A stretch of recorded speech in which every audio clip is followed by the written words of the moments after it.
Hi, I'm Bailey Davenport, and I will be sharing the learning outcomes and success for elementary school. So let's get started. The learning objectives and success, we are looking at these objectives needing to be specific, fun, based in experience, social, educational, diverse, and flexible. So let's dive into these for just a little bit. Um, so they need to be specific.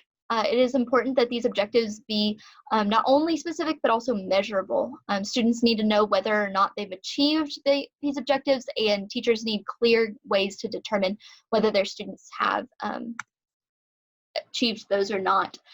Secondly, the objectives need to be fun. These students are aging in range from 5 to 10. Obviously, developmentally, they're not ready to sit and listen to a lecture. The amount of discipline that would take would just be enough stress to derail the learning process. So we need to include a lot of fun. It's like next we have experience-based. We need these objectives to be experiential in learning. They need to be hands-on. It's very hard for students at this age to think abstractly because that part of the brain doesn't fully develop until you're about 14 years old. So they need to be hands-on lessons and objectives. Next, the objectives need to be social. As important as it is for students to have a foundational academic understanding, they also need to have social understanding. So we need to have objectives that include understanding how the world works, what is and isn't socially acceptable, how we should treat those around us, what character is. So we need to have social aspects of our objectives. Next, educational. Our objectives need to be educational in focus, not rewards or not achievement based. Studies show that carrot and stick motivation, which is reward and punishment motivation, actually prohibits learning. This is mostly seen in grades in the educational system. So we've actually seen studies showing that grades actually hinder learning. That's why we are going to focus our objectives away from grades and instead into performance in the classroom, not necessarily through a grade system. Objectives need to be diverse. They need to allow students to explore the world. So having things like art, music, PE, typing classes, and especially language courses, because at this stage, the brain is developing language. We need to have diversity in our objectives. And finally, our objectives need to be flexible as these children are much younger. They're still developing and they have a lot of needs. Also, we need to watch when our students are interacting with each other to watch for bullying, which can be a trauma that brings stress into a child's life and prohibits learning. I think that's just about it. Those are our objectives that we're reaching for. Thank you. I will be covering the appropriate levels of stress and how we will prepare students for the next level. So, as with most things in life, it depends. It depends upon the student, the subject, the implementation, and the overall culture of the area. And so, this book here, Outliers by Malcolm Gladwell, actually does a fairly good job providing some examples for this, and the one that I'd like to showcase is the Knowledge is Power program, or otherwise known as KIPP, which has done a very good job of taking what would traditionally be lower performing students and making them into fairly high performing students, especially in regards to what their peers would otherwise perform as. And the most contributing factor to this is generally stress, although in their case they do stress by way of time and by way of overall course difficulty. In our case, we would instead focus upon complexity of the course rather than time, and this is due to what the American Psychological Association mentions, which is that for a growing mind, variety is key. And Nick will also touch upon this later with the overall style of instruction. However, for now, what I'd like to go over is the fact of the matter that we will focus on making a relatively difficult course schedule. However, we will keep it confined within the school time generally. And the main focus will also not be on making it difficult per se, but to make the students think. So, for instance, rather than having a list of spelling words that are incredibly difficult for the students to learn, we would instead just have them learn them in new creative ways that are in turn difficult. And some examples of that would be things like having them do crossword puzzles and word searches to learn spelling, rather than just rote memorization. And so, how this will prepare students for the next level will largely be through just building a good foundation for the students. If you can spell well, if you can do math well, and you can read well, you should generally be good for middle school and high school. And KIPP is a good example of this, as well, as KIPP is largely meant to be a college preparation.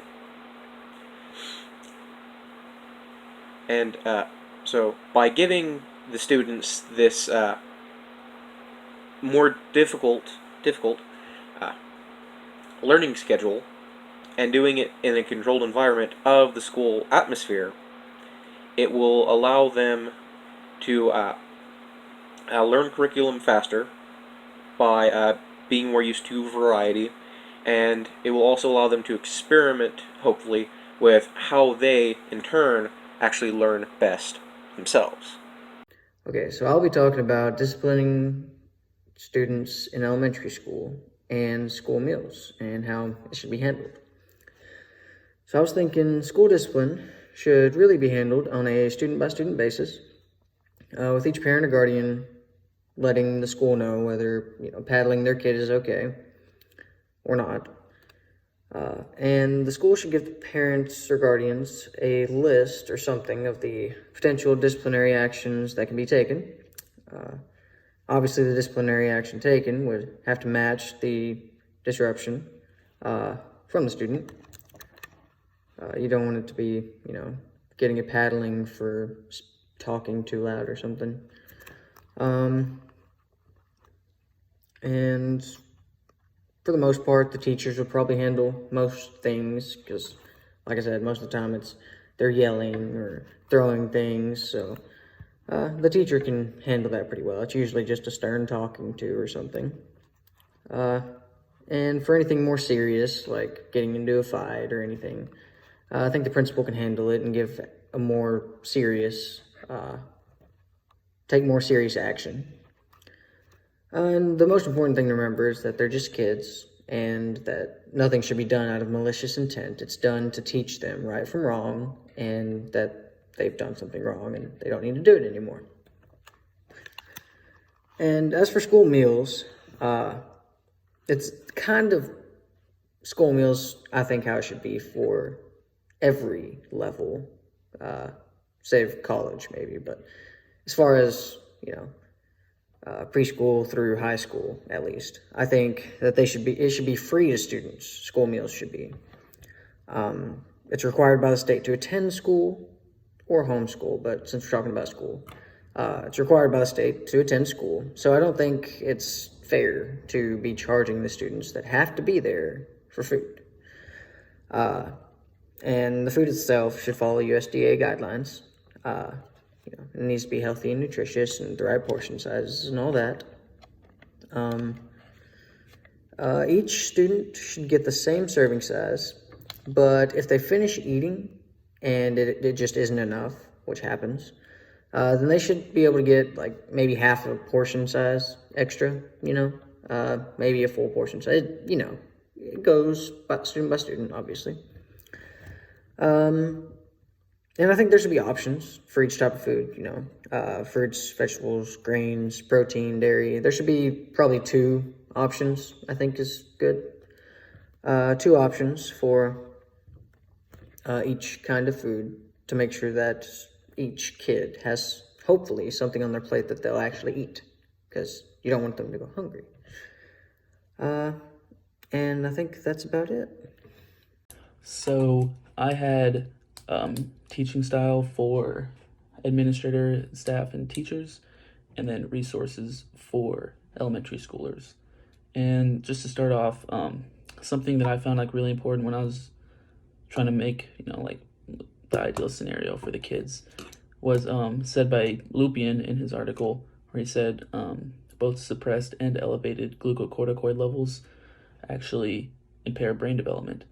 And that's important because it means that you can't just take away all the stress and expect the kid to develop normally, but you also can't just dump everything on them. You have to find like a nice middle ground, and that makes this a lot harder. So as far as teaching style goes, kind of some of the more important points would be having kind of a relaxed environment for the kid to learn in, because he's going to spend most of his 8-hour day in the classroom. And if he walks in and just gets the shakes every time, like it's not going to be a good experience. And then another big one is just having teachers who are open-minded and receptive to what the kids want or need or whatever's going on in the classroom. Again, we're trying to hit that middle ground of stress levels. So, you know, if you don't have a teacher who can listen and adapt, then it's going to be really hard for you to maneuver your way into the middle, if that makes sense. As far as giving the kids like the best experience they can in elementary school, some of the things we wanted to do were to take time every day to teach social skills, whether that's like just group work or, you know, fun activities. One of our teammates, Bailey, kind of described something as like a play to learn experience, whereas obviously it's when you learn through experience. And then we also just kind of want to incorporate a diverse curriculum. So whether it's, you know, swimming classes once a week or just PE every day, like we just want anything that will kind of get the kid up and moving or just doing different things is really important to have early on in education. We're going to keep our tests and everything else, but kind of I guess a semi-big change, but it's not really like unorthodox, I guess, is that we're going to kind of keep it very little or just straight up no homework at all. The reason for this is that the kids, they're young, and they're in school for 8 hours a day, kind of cooped up. The last thing anyone wants to do is to go home and do homework, especially whenever it adds so much stress. As far as the resources go that should be available to the kids, I wanted to keep it kind of small. And so just the biggest thing I want to have is maybe like 2 or 3 school counselors, maybe each one doing 2 different grade levels, and then growing up with the kids. That way they can get to know each and every one, and maybe have like meetings with each kid on like kind of like a every 6 weeks rotation. That way they can just check up, see how they're doing, see how their classes are going, see what kind of friends they're making, and stuff like that.